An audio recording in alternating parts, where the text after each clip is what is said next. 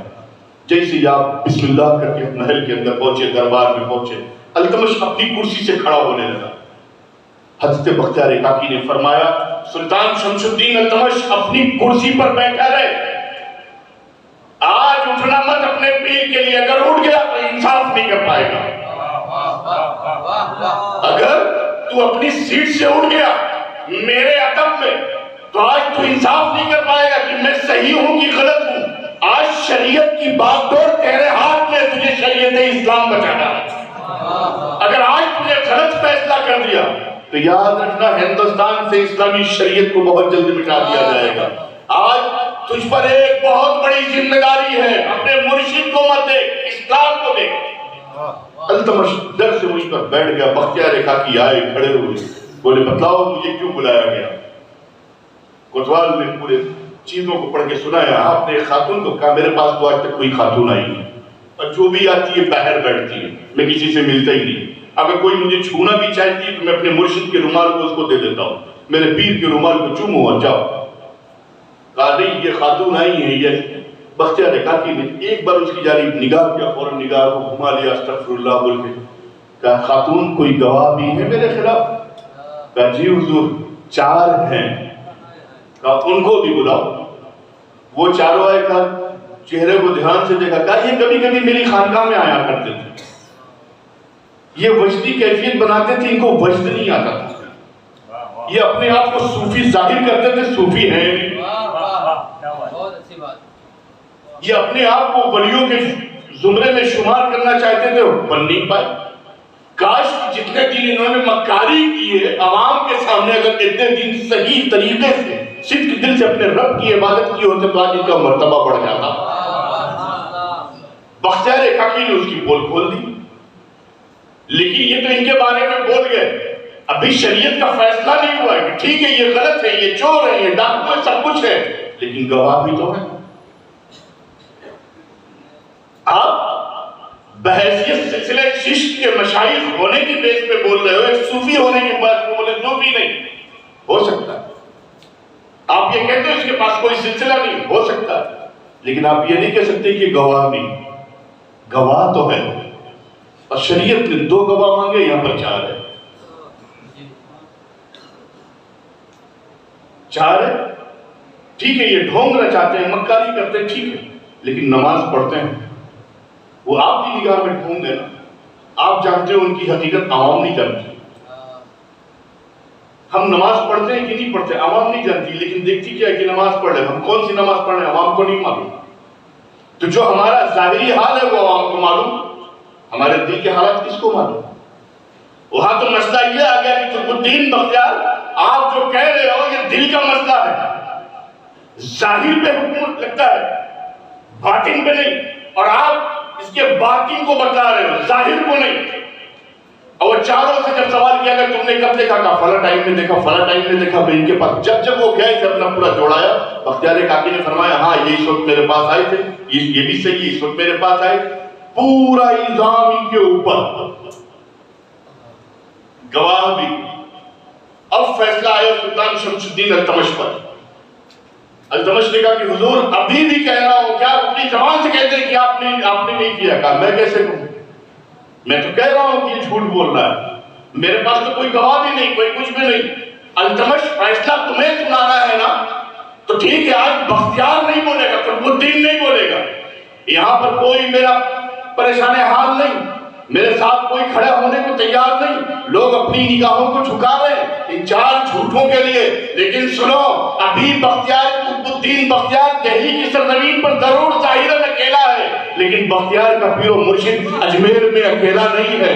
تم نے گواہ پیش کرنا کیا تو میں بھی اپنے معین کو بلاتا ہوں، آنکھوں کو بند کیا اور سرکار غریب نواز کی صدا لگانا چالو کیا، یا معین یا معین یا معین، ادھر آواز لگا ہی رہے ہیں کہ پھر ایک شخص چلا کے کہتا ہے کہ لوگوں کھڑے ہو جاؤ، سلطان الہند غریب نواز تشریف لا رہے ہیں، اے لوگوں کھڑے ہو جاؤ، سرکار معین الدین تشریف لا رہے ہیں۔ سب پریشان ہو جاتے ہیں کہ سرکار غریب نواز، سرکار معین الدین چشتی اجمیر کی سرزمین پر، اور یہ دلی کی سرزمین، 300-350 کلومیٹر کا فاصلہ، بختیار کاکی یا معین بولے اور اتنی دیر میں آواز لگانے والا کہتے کہ ان کے مرشد آ رہے ہیں، سب پریشان۔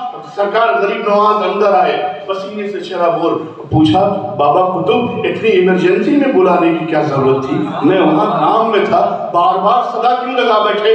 میری کیا ضرورت پیش آ گئی؟ میں نے دہلی کی سرزمین پر تمہیں بھیجا تھا اسلام کے پرچار کے لیے، اپنے آپ کو بلانے کے لیے نہیں کہ بار بار یا معین کے کیوں بلانے لگے؟ کہا حضور آج پریشانی میں آ گیا ہوں تو بلایا ہوں، سرکار ورنہ یہ غلام آپ کو کہاں بلانے والا تھا؟ آپ کا یہ مرید آپ کو کبھی پریشان نہیں کرتا، آپ تو ہمیشہ ساتھ رہتے تھے، لیکن مجھ پر ایک الزام لگا ہے، یہ خاتون الزام لگا رہی ہے، یہ 4 گواہ الزام لگا رہے ہیں، جبکہ ایسی حرکت میری ہے ہی نہیں ہے۔ میرے راز کو تو آپ جانتے ہو، آپ کا پروردہ ہوں، آپ کی بارگاہ میں رہا ہوں، آپ کی صحبت سے فیض یاب ہوں، سرکار کیا میں ایسا کر سکتا ہوں؟ حضرت سرکار غریب نواز مسکرائے، آپ قطب الدین خاموش ہو جاؤ۔ التمش جاننا چاہتے ہو کون ہے؟ کہا ہاں۔ سرکار غریب نواز اس خاتون کی جانب پلٹتے ہیں، اس طوائف کی طرف پلٹ جاتے ہیں اور فرماتے کیا ہے؟ اے عورت تو بتلائے گی کہ تیرے پیٹ کے اندر جو بچہ ہے میں اس سے سوال کر لوں کہ وہ کس کا نطفہ ہے؟ لوگ پریشان وہ چاروں کہہ اٹھتے ہیں اے معین الدین سنجری کیسی بات کرتے ہو؟ جو بچہ ماں کے پیٹ میں ہے وہ بولے گا تو کیسے بولے گا؟ اگر اس کی ماں بولے تو سمجھ میں آ رہی ہے، آپ بے وقوف بنا رہے ہو۔ غریب نواز آنکھوں کو بند کرتے ہیں، انگلی کے اشارے کرتے اس کے پیٹ کی جانب اور فرماتے کیا ہے؟ اے بچے تو اپنی ماں کے پیٹ سے بول، کیا تو میرے قطب الدین کا نقطہ ہے؟ اگر ہے تو ہاں بول، نہ تو نہ بول، ورنہ کون تیرا باپ ہے اس کا نام بول، تجھے معین الدین حکم دیتا ہے آج تجھے بولنا ہے۔ اتنا کہنا تھا جو بچہ اپنی ماں کے پیٹ سے چلا اٹھتا ہے اے سلطان الہند سرکار غریب نواز، میں قطب الدین بختیار کاکی کا نطفہ نہیں، یہ چار جو آئے ہیں نا ان میں بیچ والے کا نطفہ ہوں، یہ ماجرا ہے۔ اتنا سننا تھا، التمش پریشان، پھر غریب نواز نے فرمایا کیا؟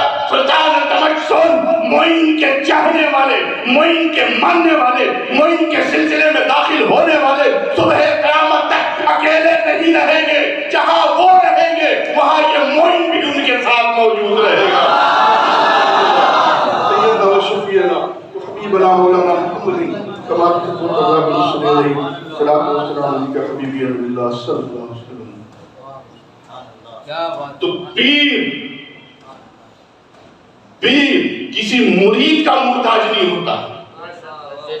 اگر کوئی یہ سوچے کہ میرے پاس دولت ہے میں اپنے پیر کو منا لوں گا، میرے پاس اتنی زمین جائیداد ہے میں منا لوں گا، میرے پاس یہ ہے میں منا لوں گا، نہیں، بلکہ پیر وہ ہوتا ہے کہ اگر مرید صدق دل سے اپنے مرشد کو یاد کرے، آنکھوں کو بند کرے اور مرید صادق ہے، سچا مرید ہے، تو اس کے پیر کا کرم اس سے دور نہیں ہوتا ہے۔ ورنہ غریب نواز نے کہا کیوں کہ میں اپنے مریدوں کے ساتھ ہمہ وقت رہتا ہوں، اس سے بڑا سہارا اور کیا چاہیے، اس سے بڑی مدد کیا چاہیے؟ تو یہ جو ذہن میں ایک بات آتی ہے کہ فلاں کے پاس گئے مرید ہو گئے کیا فائدہ، فلاں کے پاس گئے کیا فائدہ، بے شک مرید ہونے سے کیا فائدہ؟ یہ عرس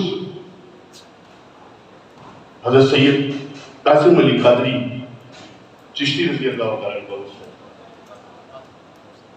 قادری کو ان کا عرس ہے۔ ظاہراً ان کی زندگی رہی ہوگی ایک درویشانہ، میں نے دیکھا ہے، جس نے دیکھا ہوگا، بہت سے لوگوں نے ان پہ کمنٹس بھی کیے ہوں گے کہ ان کے ہاتھ پہ مرید ہونے سے کیا فائدہ، ان کی خلافت لینے سے کیا فائدہ، ان کے پاس جانے سے کیا فائدہ۔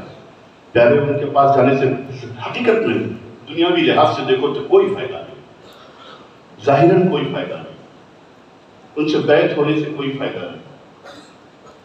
بات صحیح، تو جو لوگ کہتے ہیں ان کے سامنے حضرت عمر بن عبدالعزیز ایک روایت نقل کرتا ہوں، کڑوی ضرور ہے لیکن سچ ہے۔ حضرت عمر بن عبدالعزیز جب خلیفۃ المسلمین بنے، خلافت راشدہ کے بعد جب آپ خلیفہ بنے تو وہ ماحول آپ لے کر آئے، معلوم پڑتا تھا کہ وہ چاروں خلفاء کی خلافت کا وقت پھر سے شروع ہو گیا، اور رشتے میں آپ حضرت فاروق اعظم کے نواسے لگے۔ حضرت عمر بن عبدالعزیز کے پاس ایک حسینی سالہ کا بچہ آیا کسی کام کی وجہ سے۔ حضرت عمر بن عبدالعزیز نے کہا کہ آپ میرے پاس اطلاع کروا دیتے، میں آیا، کہا نہیں میری ضرورت تھی اس لیے میں آیا، پوری بات سنا، ان کو اوپر بیٹھا لگا۔ ابھی ایک دم وہ نوجوان تھے، 15 سے 16 سال کی عمر تھی۔ ایک روایت میں آتا ہے کہ وہ حضرت زید بن علی تھے، یعنی حضرت امام موسیٰ کاظم رضا کے بیٹے کے بیٹے۔ وہ آئے، ہر چیز دیا، پھر حضرت عمر بن عبدالعزیز نے کیا کیا، اس سید زادے کو اپنے سینے سے لگایا، پوری طاقت سے دبا لیا، جس سے ان کو تھوڑا سا سینے سے لگنے کی وجہ سے وہ ہوا۔ اب پھر اس کے بعد حضرت عمر بن عبدالعزیز نے کہا کیا کہ نواز رسول، اے شہزاد رسول، میری اس محبت کو، اس دبانے کو کل بروز محشر اپنی والدہ سیدہ کائنات خاتون جنت کے سامنے یاد رکھنا۔ وہ چلے گئے، لوگوں نے کمنٹس کیا کہ اولا تو آپ کو ان کی تعظیم نہیں کرنا چاہیے تھا، نہ وہ عالم ہے نہ کچھ ہے، ابھی تو پڑھائی کر رہے ہیں، کعبہ سے اولاد فاطمی تھی اس لیے میں نے تعظیم کی. کہا ٹھیک ہے آپ نے تعظیم کیا, ان کو اوپر بیٹھا دیا نسبت رسول کی وجہ سے, آپ کو جو دینا تھا دے دیا, یہ کیا ضرورت پڑی کہ آپ نے ان کو اتنی طاقت سے دبایا, ان کو تکلیف ہوئی. تو حضرت عمر بن عبدالعزیز نے فرمایا میں نے روایتاً سنا ہے میرے نانا حضرت فاروق اعظم فرمایا کرتے تھے کہ اولاد فاطمہ میں کوئی بھی ایسا شخص نہیں ہوگا, یعنی کوئی ایسا نہیں ہوگا کہ جس کو اللہ رب العزت نے بروز محشر شفاعت کے لیے رکھا نہ ہو. یعنی اگر اولاد فاطمی ہے, اس کے جسم میں خاتون جنت کا خون ہے, علی مرتضیٰ کا خون ہے, حسنین کریمین کا خون ہے, وہ سید زادہ ہے, تو چاہے جیسا ہو بروز محشر اپنے چاہنے والوں کی بخشش کروائے گا. یہ تو خون کا حال ہے. اب سلسلے پہ آئیے.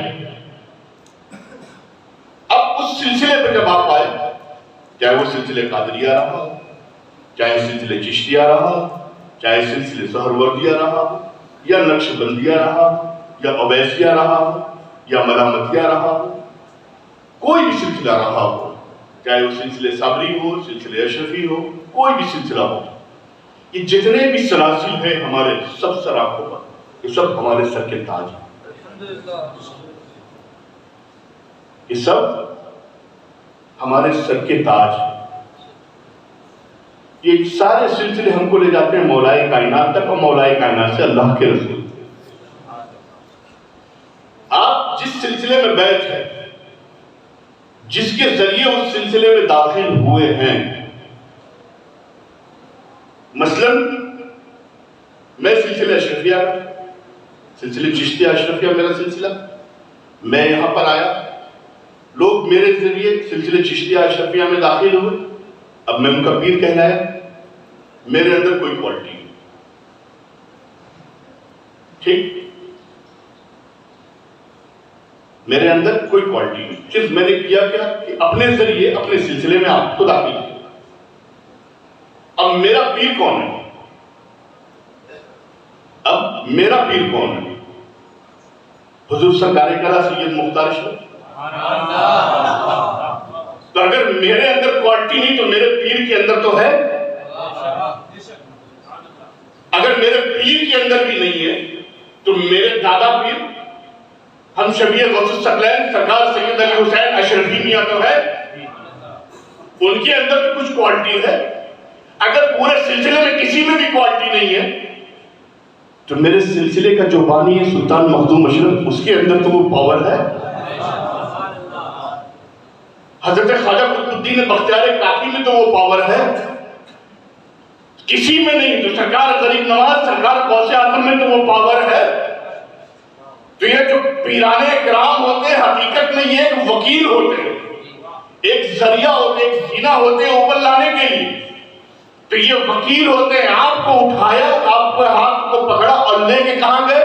کوئی مخدوم اشرف کی بارگاہ میں لے جاتا ہے, کوئی صابر پاک کی بارگاہ میں لے جاتا ہے, کوئی محبوب الہی کی بارگاہ میں لے جاتا ہے, کوئی بختیار کاکی کی بارگاہ میں لے جاتا ہے, کوئی غریب نواز کی بارگاہ میں, کوئی پیرانے پیر کی بارگاہ میں. تو یہ جتنے پیر ہوتے ہیں یہ وکیل ہوتے ہیں اپنے سلسلے کے شیخ تک پہنچانے کے لیے. تو تم اپنے پیر پر نگاہ رکھتے ہوئے اپنے پیر کے ہاتھ پہ جب ہاتھ تو یہ تو مت سوچو کہ میں نے فلاں کے ہاتھ میں ہاتھ دیا, بلکہ یہ دیکھو یہ کس سلسلے کا پیر ہے. تو جس سلسلے کا پیر ہے سوچو کہ میں اس شیخ کے ہاتھ میں اس کے ذریعے ہاتھ دیا. حضرت سید قاسم علی قادری, قاسم علی کوثر قادری, جہاں وہ جیلانی ہے قادری ہے, وہی چشتی بھی ہے. ہندوستان میں ہے, پاکستان میں تو چشتی بھی ہے. ہمارا سلسلے نسب قادری, لیکن جو روحانی سلسلہ ہمارا ہے وہ دونوں ہے. تو اب ہم ان کے ہاتھ میں جب بیعت ہوئے تو یہ سوچ کے مت بیعت ہونا کہ ہم کس کے ہاتھ میں بیعت ہوئے کہ جس کے سامنے ہماری زندگی گزری, بلکہ یہ سوچنا کہ آج ہم سلسلہ قادریہ میں ان کے ذریعے داخل ہوئے ہیں. تو ظاہر میں تو یہ ہے, لیکن ان کے روپ میں سرکار پیرانے پیر کے ہاتھوں پر ہم بیٹھے. ورنہ یہ اللہ والے یہ کیوں کہتے ہیں کہ صبح قیامت تک میرے سلسلے میں داخل ہونے والا, سرکار غوث اعظم فرماتے ہیں اس میرے سلسلے میں داخل ہونے والا صبح قیامت کے لیے جب تک یہ دنیا قائم ہے اس وقت تک، پیرانے پیر 800 سال پہلے دنیا سے گئے تھے، آپ کے خلفاء بھی چلے گئے، لیکن آپ فرماتے ہیں کہ قیامت تک میرے سلسلے میں داخل ہونے والا، یہ نہیں کہہ رہے کہ میرے ہاتھ میں داخل ہونے والا، جو بھی میرے سلسلے میں داخل ہونے والا ہے وہ اس وقت تک داخل ہوتا ہی نہیں ہے کہ جب تک میں اس کی پیشانی سے گناہوں کو ختم نہیں کروا دیتا ہوں اپنے رب کی حضور سے، گناہ صغیرہ اور گناہ کبیرہ کو علاوہ کفر ہے، جب تک پیشانی سے ختم نہیں کروا دیتا ہوں اپنے سلسلے میں داخل کرتا ہی نہیں ہوں۔ تو جتنے بھی سلسلے قادریہ میں، جو چاہے وہ پیر ہو یا مرید ہو، میں ہوں یا مرید ہو، کوئی بھی ہو، اس وقت تک داخل ہو ہی نہیں سکتا ہے جب تک سرکار غوث اعظم پسند نہ کرے، سرکار غریب نواز پسند نہ کرے، داخل ہی نہیں ہو سکتا۔ وجہ جب تک یہ اپنے مریدوں کو صحیح طریقے سے دیکھ نہیں لیتے، اس کی گناہوں کو مٹا نہیں دیتے، اس وقت تک داخل نہیں کرتے۔ اور جب سلسلے میں داخل ہو جاؤ، اپنے شیخ کا دامن پکڑ لو، تو اس چیز کی کوشش کرو کہ جہاں تک حتی الامکان کوشش ہو اپنے مرشد کے بتائے ہوئے راستے پر چلو، جو خانقاہی رولز ہے، جو وصول ہے، جو طریقہ تھا صوفیہ کا، کوشش زیادہ سے زیادہ کرو کہ اس پر چلنے کی۔ سب سے پہلی ضرورت جو ہے نماز پنجگانہ کی، جو خانقاہی وصول تھا، نماز پنجگانہ کی، اور اس کے ساتھ ساتھ قرآن کی تلاوت کی۔ پھر آپ اپنا بزنس کرو، اور بزنس کرتے وقت جو آپ موبائل پہ دوسری چیزیں سن رہے ہو، دیکھ رہے ہو، جو وہ موقع مل رہا ہے اس کے ساتھ ساتھ کوشش کرو کہ باوضو رہ کر درود پاک کا ورد کرنے کی، درود پاک کا ورد کرتے رہو۔ آپ جو بھی کام کرتے ہو کام کرتے رہو، دنیا میں بھی کامیاب رہو گے، حشر میں بھی کامیاب رہو گے۔ بزنس کر رہے ہو تو اب تمہیں کسی کے پاس جا کے بولنے کی ضرورت نہیں پڑے گی کہ میرا بزنس ٹھپ ہو گیا، اسی درود کے برکت سے اللہ رب العزت تمہارے بزنس کو آگے بڑھائے گا۔ تو جو خانقاہی نظام ہے، اپنے مرشد کو دیکھو، اپنے مرشد کے فرامین پر چلو، اپنے مرشد کے بتائے ہوئے اصولوں پر چلو۔ ہاں، میں ان کے لیے منع ضرور کروں گا کہ جو اپنے آپ کو مرشد کہتے ہوئے اور شریعت مطہرہ سے کے راستے سے ہٹا کے بات کرتے ہیں، میں ان کے لیے کہتا ہوں کہ میں ان کی بات نہیں سنوں گا۔ ہاں، کوئی پیر شاید ہی کوئی ایسا جاہل مل جائے کہ جو شریعت کے راستے سے ہمیں ہٹائے، ورنہ جتنے پیرانے اکرام ہوتے ہیں وہ صرف شریعت کی بات کرتے ہیں، شریعت پہ چلانے کی بات کرتے ہیں۔ لوگ یہ کہتے ہیں کہ شریعت الگ ہے، طریقت الگ ہے۔ حقیقت یہ ہے کہ نہ شریعت الگ ہے نہ طریقت الگ ہے۔ اگر آپ شریعت سیکھتے ہو تو شریعت کی حفاظت کے لیے طریقت کی ضرورت ہے، اور طریقت اور شریعت کا جب سنگم ہوتا ہے تب معرفت ملتی ہے، اور جب معرفت طریقت اور شریعت کا سنگم ہو جاتا ہے، صدق دل سے ہوتے ہیں، تو اس کو اپنی حقیقت سمجھ میں آتی ہے۔ اور جو حقیقت والا ہوتا ہے وہی اللہ رب العزت کی بارگاہ کا ولی ہوتا ہے، جسے نہ دنیا کا ڈر ہوتا ہے، نہ خوف ہوتا ہے، نہ کوئی حزن و ملال ہوتا ہے، بلکہ وہ ایسا ہوتا ہے کہ اگر مٹی پر بھی نگاہ ڈال دے تو سونا بن جاتا ہے۔ رب کی بارگاہ میں دعا کرتا ہوں کہ مولا کریم جب تک تو ہمیں اس دنیا میں رکھ، اپنے پیارے محبوب کا سچا پکا وفادار بنا کے رکھ، اور جب اس دنیا سے ہماری سانسیں ہمارے جسم کا ساتھ چھوڑے تو تیرے پیارے محبوب کے رخ انور کے دیدار کے ساتھ چھوڑے۔ وآخر دعوانا الحمدللہ۔ السلام علیکم۔ مصطفیٰ جان رحمت پہ لاکھوں سلام، شمع بز میں ہدایت پہ لاکھوں سلام، مصطفیٰ جان رحمت پہ لاکھوں سلام، شمع بز میں ہدایت پہ لاکھوں سلام، ایک میرا ہی رحمت میں دعویٰ نہیں، شاہ کی ساری امت پہ لاکھوں سلام، مصطفیٰ جب ان کی آمد ہو اور بھیج سب ان کی شوقت پہ لاکھوں سلام۔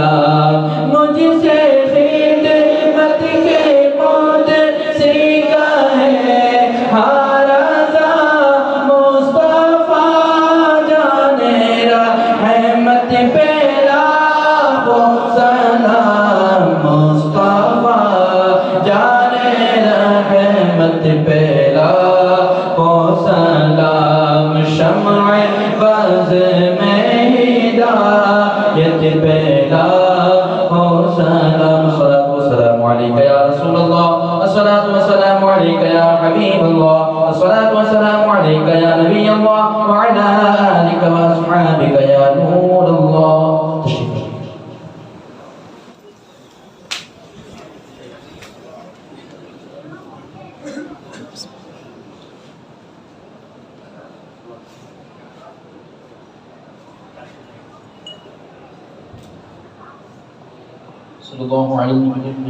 صلى الله عليه وسلم صلاة وسلاما عليك يا رسول الله. أعوذ بالله من الشيطان الرجيم. بسم الله الرحمن الرحيم. قل هو الله أحد الله الصمد لم يلد ولم يولد ولم يكن له كفوا أحد. بسم الله الرحمن الرحيم. قل هو الله أحد الله الصمد لم يلد ولم يولد ولم يكن له كفوا أحد. بسم الله الرحمن الرحيم. قل هو الله أحد الله الصمد لم يلد ولم يولد ولم يكن له كفوا أحد. بسم الله الرحمن الرحيم. الحمد لله رب العالمين الرحمن الرحيم مالك يوم الدين إياك نعبد وإياك نستعين اهدنا الصراط المستقيم صراط الذين أنعمت عليهم غير المغضوب عليهم ولا الضالين.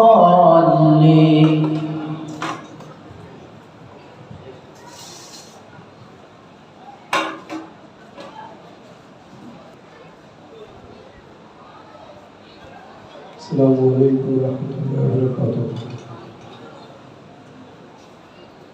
سلسلہ مسائل خالیہ قادریہ رضوان اللہ تعالیٰ عظیم یوم الدین. کر کرم یا رب محمد مصطفیٰ کے واسطے یہ مشکل حل کر علی مشکل کشا کے واسطے ملتجیوں تو سے یا رب سن میری فریاد حضرت شبیر امام حق نما کے واسطے. نور عین مصطفیٰ یعنی شہید کربلا کر میرا غمرہ شہید کربلا کے وقت بے ریا کر یا الہی میرے زین العابدین حضرت باقر شہید جدو سکا کے واسطے. نور عرفاں کر عطا راہ طریقت میں مجھے جعفر شادی کی ماں میں باصفا کے واسطے. بخش دے اسیاں میری دے معرفت اپنی مجھے موسیٰ قاظم اور علی موسیٰ رضا کے واسطے. اسپے معروف کر کے یا الہ العالمین باب رحمت جل دوا کر مجھ گدا کے واسطے. سرکرو دارین میں کر مجھ کو مولا میرے سر سکتی وجنت پیسوا کے واسطے. دل میرا نو نبی سے یا خدا کو نور کر سبلیے صاحب ولایت پر دیا کے واسطے. تک مجھے اپنی رضا پر یا خدا ثابت قدم عبد واحد شاہ تسلیم و رضا کے واسطے. نشیش کے محمد صلی اللہ علیہ وسلم سے مجھے محمور کر بلفر اور بلقسن صاحب لا کے واسطے. لطف سے اعمال صالح کر کے کر مجھ کو صحیح یا الہی وہ صحیح دے مقتدا کے واسطے. بعد وحدت پلا کر دے وسط معرفت غوث العظم پیشوا اولیاء کے واسطے. وہ بیل بیت دے اور دے تو ایمہ کو دیا عبد القادر میہ الدین غوث الورا کے واسطے. فکر غم در دور کر رزق احسان کر عطا سید عبد الرزاق علیہ کے واسطے. دین و دنیا میں رہوں میں سرگرو عصمت کام حضرت صالح نصر نور الہدا کے واسطے. رائے دین میں ناصر و منصور کر یا رب مجھے ابو نصر سرسن ضمیر رہنما کے واسطے. یا الہی ٹال دے عرافت مرض والآساس ظہیر الدین احمد پیسوا کے واسطے. دے توفیق آدم مجھ کو میری اولاد کو پیر شیخ الدین یا واسطہ. نور عرفاں سے منور کر میرا دل یا خدا پیر شمس الدین محمد پارسا دے.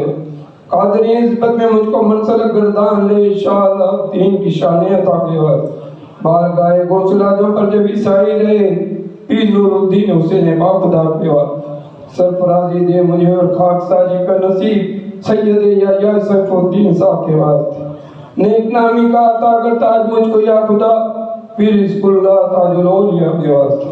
دین و دنیا میں عطا کر عزت و حرمت مجھے دین و دنیا میں عطا کر عزت و حرمت مجھے پیر قطب الدین قطب الاولیاء کے واسطے. عفو کر میری خطائیں میرے ستار العیوب صاحب الدین خاتان خدا کے واسطے. دے مجھے توفیق تو حسن عمل کی زلزلہ پیر محمود مبارک فقنما کے واسطے. نفس سے تازے بچا یا رب سن میری التجا سا مکرم اور پیر مصطفیٰ کے واسطے. عافیت کے ساتھ رکھو عاقبت محمود کر سید محمود برق اولیاء کے واسطے. جنگ اسیاں سے میرا دل صاف کر دے یا لطیف سید عبداللطیف علیہ کے واسطے. وقت مردن و زباں سے کلمہ طیبہ بدا سید قاسم علی باصبا کے واسطے. زمرے اشتاق میں سب مل کر اپنے لطف سے سید قاسم کو یا رب مصطفیٰ کے واسطے آدھی جو کمتر سے کمتر سید اصغر اسے اس پہ نظر افو خیر البرا کے واسطے رفع کر حاجت کو جو اسے پڑھتا رہے اپنی رحمت سے خدا یا اولیاء کے واسطے سر پہ ہو سایہ فکر راز پیران سلف یہ دعا اصغر سننے مصطفیٰ کے واسطے آمین یا رب العالمین جد امجد سید قاسم علی کا واسطہ مقصد یا رب مجھے غسل ورا کے واسطے یا خدا مجھ کو عطا کر الفتح اصغر اسے فیض ذیلا و عطا کوثر بیا کے واسطے یا خدا مقبول کر میرے پیر مرشد کی یہ دعا زندگانی وقف ہو کر کے خدا کے واسطے گوشت کا سایہ رہے ہر قادری پر خدا بس یہ سایہ کافی ہے روز رضا کے واسطے ہے یہ دعا میرے پیر مرشد سید قاسم علی ثانی کوثر کی خدا وہ مریدوں پر کرم کوثر پیا کیا وہ ہم سب پر کرم کوثر پیا کیا سے ببرکت ان اللہ ملائکۃ یصلون علی النبی یا ایھا الذین آمنوا صلوا علیہ وسلموا تسلیما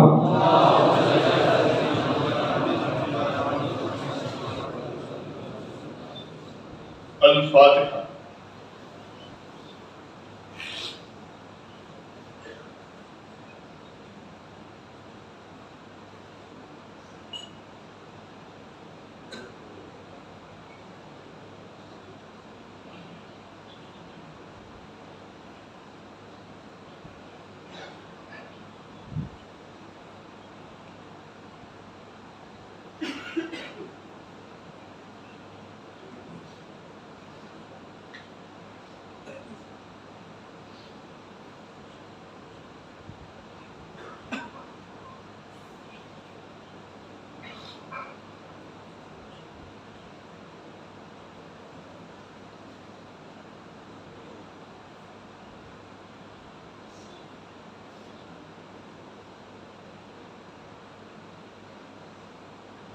یا مالک مولا کرم فرما فضل فرما رحم فرما الہ العالمین آج اس محفل میں جتنے بھی احباب حاضر آئیں ان کی حاضری کو قبول فرما جو لانا چاہتے کسی وجہ سے نہ سے کوئی کی حاضری قبول فرما مولا کریم جو اس کی تقریب سید قاسم علی اور سرکاری رضی اللہ عنہ کی تقریب رکھی گئی ان کے نام کی جانب منسوب کر کے مولا کریم ہماری آج کی تقریب کو اپنی بارگاہ الہ العالمین جو کچھ بھی میں نے بیان کیا یا مجھ سے پہلے جن لوگوں نے جو کچھ بھی پڑھایا بیان کیا اگر ہمارے پڑھنے یا بیان کرنے میں یا سامعین کے سننے میں کہیں سے کوئی کمی خطا لغزش ہوئی اور مولا کریم اپنے کرم سے اپنے فضل سے اپنے محبوب کے وسیلے سے ہماری خطاؤں اور لغزشوں کو معاف فرما الہ العالمین جتنے بھی احباب یہاں پر حاضر آئے ہیں ان سب کی جائز تمناؤں کو پوری فرما جائز مرادوں کو پوری فرما مولا کریم ان سب کی جھولیوں میں سرکار غوث اعظم پیران پیر دستگیر روشن نبیر سرکار سیدنا میرا محی الدین عبدالقادر جیلانی بغدادی کا صدقہ عطا فرما سرکار غریب نواز کا صدقہ عطا فرما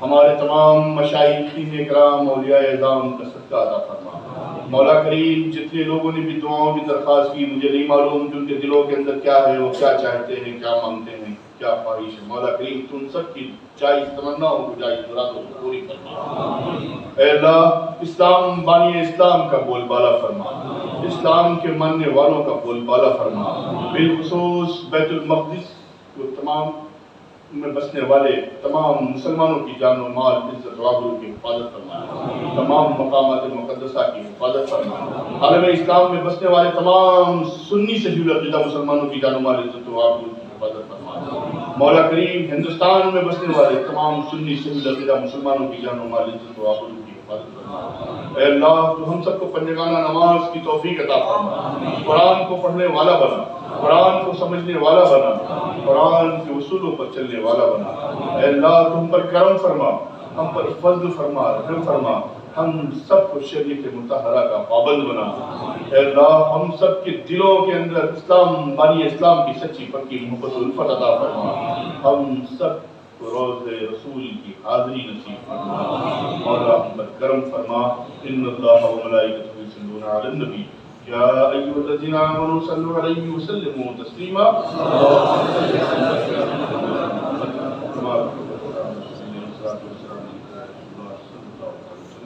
صلی اللہ تعالی علیہ وسلم محمد و آلہ و صحبہ اجمعین برحمتك يا ارحم الراحمين.